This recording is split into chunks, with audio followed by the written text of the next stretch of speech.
जय श्री कृष्णा दोस्तों। अपना देश चैनल में आप सभी का हार्दिक स्वागत है।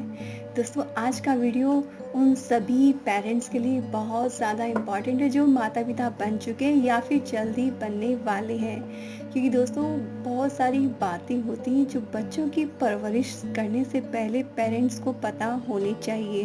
दोस्तों, बच्चों को लेकर होने वाली आपकी कई सारी चिंताएं इस वीडियो को देखने के बाद खत्म होने वाली है दोस्तों। इसलिए अपनी जान पहचान के उन सभी लोगों के साथ आप इस वीडियो को शेयर करें जो पेरेंट्स बन चुके हैं या फिर बनने वाले हैं। दरअसल दोस्तों, हर पेरेंट्स चाहते हैं कि उनका बच्चा जीवन में बहुत तरक्की करे, बहुत ही आगे बढ़े, सफल बने और अपनी ज़िंदगी में कोई ना कोई मुकाम हासिल करे। उसकी परवरिश वो इस तरह से करना चाहते ताकि आगे चलकर वह सफल लोगों की श्रेणी में शामिल हो सके।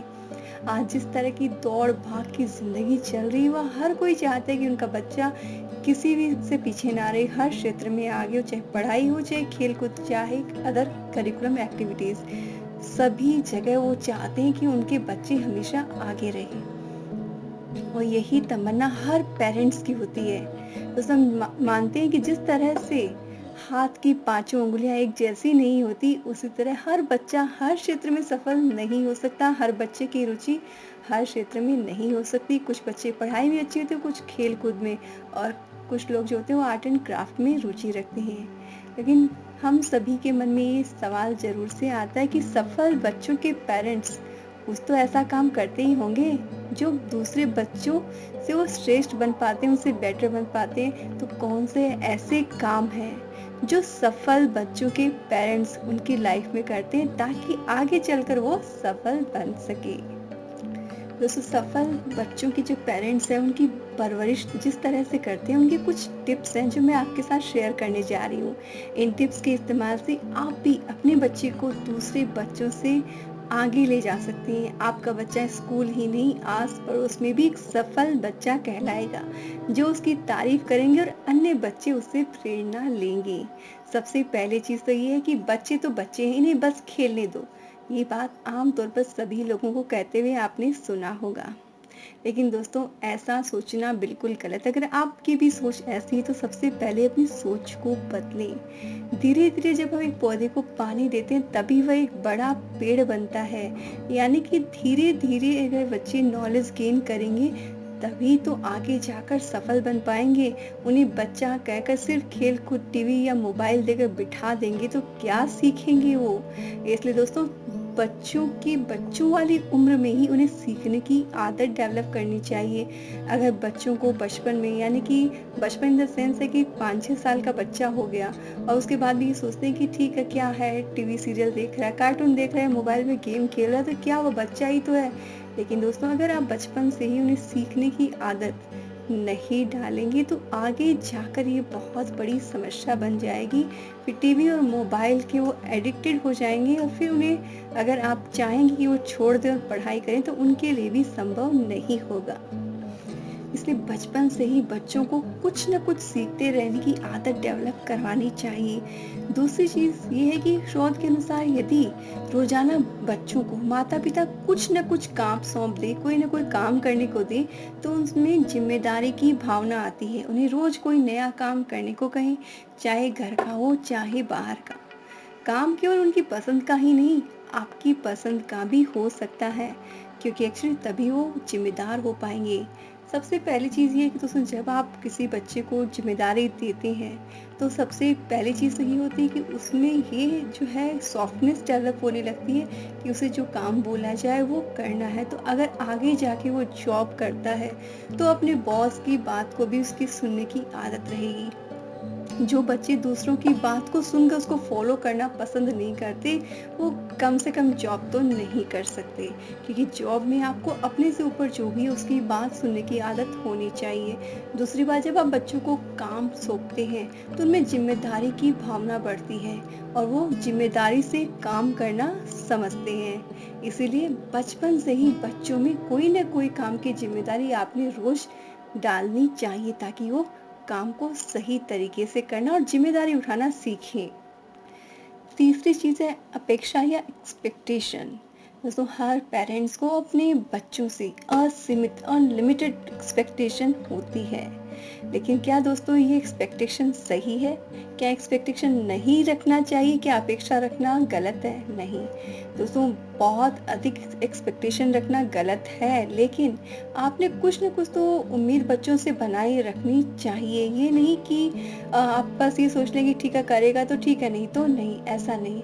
एक रिसर्च के अनुसार ये पाया गया कि जिन बच्चों के माता-पिता उनकी पढ़ाई को लेकर ज़्यादा अपेक्षाएँ रखते हैं, वे बच्चे अधिक शिक्षा प्राप्त करते हैं। इन बच्चों की तुलना जब उन बच्चों से की गई जिनके पेरेंट्स नहीं है, या जिनके पेरेंट्स हैं लेकिन ध्यान नहीं देते, तो ये पाया गया कि पहले वाले बच्चे जिनके पेरेंट्स उनकी पढ़ाई पे ध्यान देते हैं, उनसे एक्सपेक्टेशन रखते हैं, वो बच्चे क्लास में अच्छे नंबर लाते हैं। यानी कि पेरेंट्स का अपने बच्चों से एक्सपेक्टेशन रखना एक नॉर्मल सी चीज़ है, वो होनी ही चाहिए।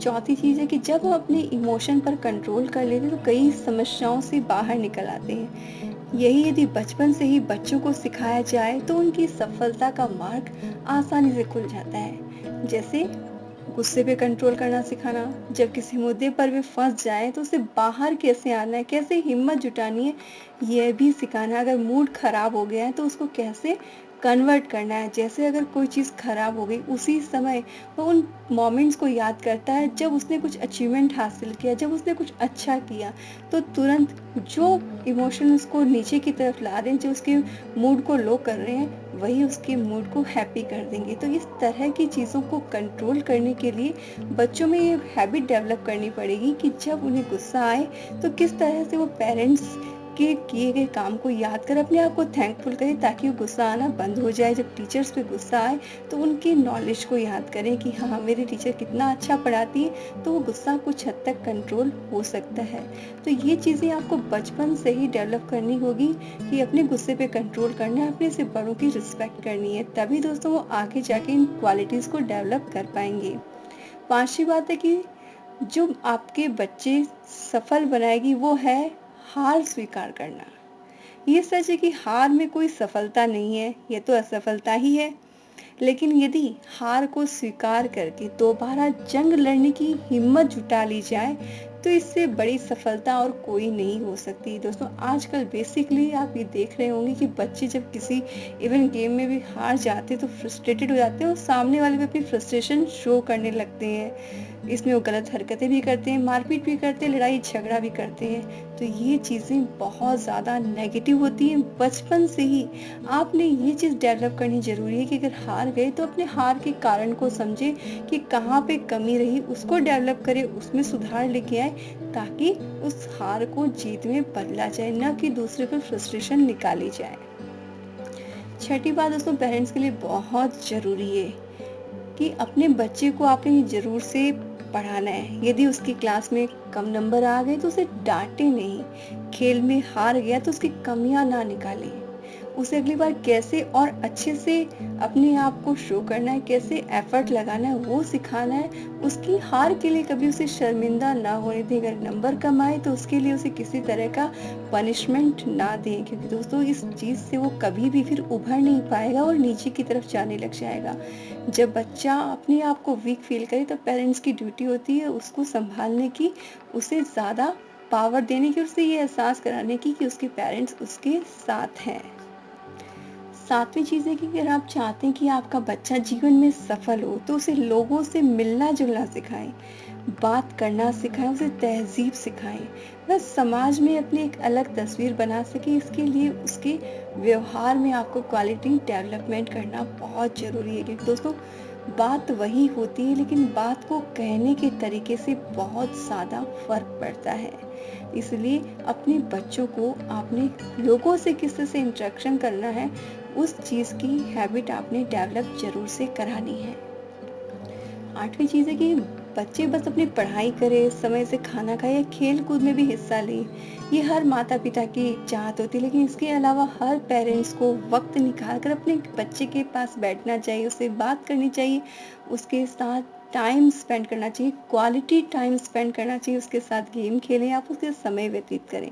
बच्चा चाहे 2 साल का हो चाहे 15 साल का, माता पिता को दिन में कम से कम एक बार तो उसके साथ बैठना चाहिए, बात करनी चाहिए। एटलीस्ट खाना जो है वो आप साथ में खाएं, इससे भी बहुत अधिक फर्क पड़ता है। कई बार बच्चे परेशानी में होते लेकिन बातें शेयर नहीं करते और यही बच्चे उस परेशानी की ओर बढ़ जाने से अंदर ही अंदर घुटने लगते हैं और दोस्तों ये बहुत बड़ी समस्या बन जाती है। इसलिए ये माता पिता की जिम्मेदारी के समय से अपने बच्चे के जीवन में चल रही हलचल के बारे में जान लें, ताकि आगे चलकर बच्चे को किसी बड़ी मुसीबत का सामना न करना पड़े। और सबसे जरूरी बात यह कि हमें बच्चों के दोस्त बनने की जरूरत है, लेकिन दोस्तों दोस्त और पेरेंट्स की एक जो बीच का डिफरेंस है उसको भी बरकरार रखें, ताकि बच्चे रिस्पेक्ट भी करें। 10वीं बात ये कि एक रिसर्च में पाया गया कि बहुत सारे पेरेंट्स यानी कि बहुत ज़्यादा पेरेंट्स जो है वो अपने बच्चों को लेकर आ रही परेशानियों का जल्द से जल्द समाधान पा लेते हैं। आपको लग रहा है बहुत अच्छी बात है, प्रॉब्लम को जल्दी सुलझाना, बट ऑब्वियस है कि बहुत ही अच्छी बात है, लेकिन दोस्तों ये देखा जाए तो ये अच्छी बात नहीं है। एक्चुअली जब किसी प्रोसेस को बहुत फास्ट कर लिया जाता है तो उसके बीच के कुछ स्टेप जो है वो गायब हो जाते हैं और ये बीच के जो स्टेप है वो फ्यूचर में बहुत बड़ी समस्या के रूप में सामने आते हैं। किस तरह से? जैसे एक नॉर्मल सी समस्या है, मदर एंड फादर दोनों जॉब करते हैं, दोनों के पास टाइम नहीं है, तो बच्चा क्या करे? बच्चे को मोबाइल दे दिया या टीवी का रिमोट दे दिया। एक टाइम के लिए तो बहुत अच्छा है, बच्चा कहीं बाहर नहीं जाएगा, बच्चे की टेंशन नहीं, बच्चे को किसी चीज़ से चोट न लगे, कोई भी तरह की टेंशन पेरेंट्स को नहीं होगी, क्योंकि बच्चा रूम में बैठा है, आराम से मोबाइल पे गेम खेल रहा है या टीवी पे कार्टून देख रहा है। बाहर जाए तो कहीं लग जाए, वो भी टेंशन नहीं। प्रॉब्लम कितनी आसानी से सॉल्व हो गई। लेकिन दोस्तों जब हम ये काम करते हैं तो इसका बहुत ज़्यादा नेगेटिव इफेक्ट बहुत तरीके से सामने आता है। एक तो बच्चे को मोबाइल की आदत हो जाती है और फिर जब कोई चीज़ बहुत इजीली मिल जाती है, इंटरेस्टिंग चीज़ें जब मिलती है तो पढ़ाई जो है वो बोझ बन जाती है। फिर ऐसे में बच्चों के लिए पढ़ना और भी ज़्यादा भारी लगता है और फिर उन्हें लोगों से बात करना, बाहर खेलना बिल्कुल अच्छा नहीं लगता है। फिर वो सिर्फ कार्टून देखने में ही अपना टाइम वेस्ट करने लगते हैं और सबसे बड़ी प्रॉब्लम, आंखों पे चश्मे लग जाते हैं। तो दोस्तों ये बहुत ज़रूरी है कि आप अपनी प्रॉब्लम का सॉल्यूशन देखें, लेकिन उसके सभी पहलुओं पे नज़र करके ही उसका सॉल्यूशन निकालें। बस झटपट शॉर्टकट में जो चीज़ दिखी बस वही ले लिया ऑप्शन के रूप में, ये चीज़ सही नहीं है, वो फ्यूचर में फिर प्रॉब्लम ज़रूर से क्रिएट करेगी।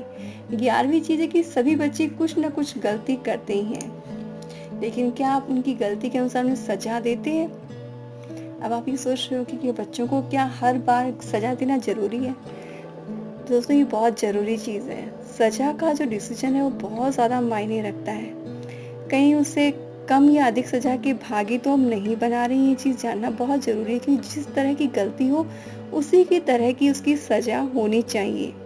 एक रिसर्च के अनुसार जब हम बच्चों की गलती के अनुसार उन्हें कम सजा देते हैं तो वे माता पिता को हल्के में लेने लगते हैं, लाइटली लेने लग जाते हैं। उन्हें लगता है कि यार ठीक है, पेरेंट्स तो बोल दे, कुछ होगा नहीं, ठीक है।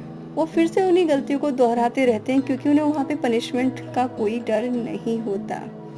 वहीं दूसरी ओर यदि गलती से बढ़कर सजा दे दी जाए तो इसके प्रभाव भी नेगेटिव होंगे। क्यों? क्योंकि कड़ी सजा देने से जो वो बच्चे जो है वो मायूस हो जाते हैं और बच्चे जिद्दी भी बनने लगते हैं।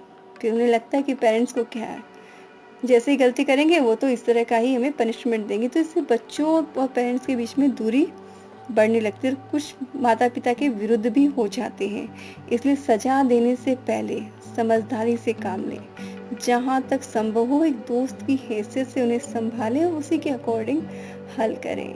दोस्तों बहुत छोटी छोटी चीज़ें हैं, लेकिन आज के टाइम में दोस्तों इन चीज़ों को हैंडल करना बहुत मुश्किल हो गया है, क्योंकि टेक्नोलॉजी के ज़माने में बच्चों के फिंगर टिप से सारी चीज़ें आ गई है और इसलिए पेरेंट्स की जिम्मेदारी है कि किस समय पे उनके लिए क्या चीज़ सही है उसका डिसीजन लें, उसके अकॉर्डिंग ही उन्हें लिबर्टी दें और उन पर थोड़ा कंट्रोल रखें, उनके साथ फ्रेंडली बिहेव करें, लेकिन उन पे नज़र भी रखें, उन्हें अकेला ना छोड़ें, जितना हो सके उनके साथ समय व्यतीत करें और उनकी हर छोटी बात को आपने सुनना चाहिए। क्योंकि दोस्तों कई बार ये होता है कि पहले हम नहीं सुनते और बाद में वो नहीं सुनते, तो ये प्रॉब्लम दूरी का कारण बनती है। तो दोस्तों इस वीडियो में इतना ही। इन्फॉर्मेशन अच्छी लगी है तो लाइक ज़रूर से कीजिएगा। साथ ही अगर आपके पेरेंटिंग को लेके कोई क्वेश्चन हो, कोई सवाल, तो आप कमेंट बॉक्स में ज़रूर से पूछ सकते हैं। हम फिर हाजिर होंगे नई वीडियो के साथ। तब तक आप देखते रहिए, शेयर करते रहिए और साथ ही दोस्तों चैनल को सब्सक्राइब करके रख लीजिए, घंटी के बटन को प्रेस कर दीजिए। जय श्री कृष्णा।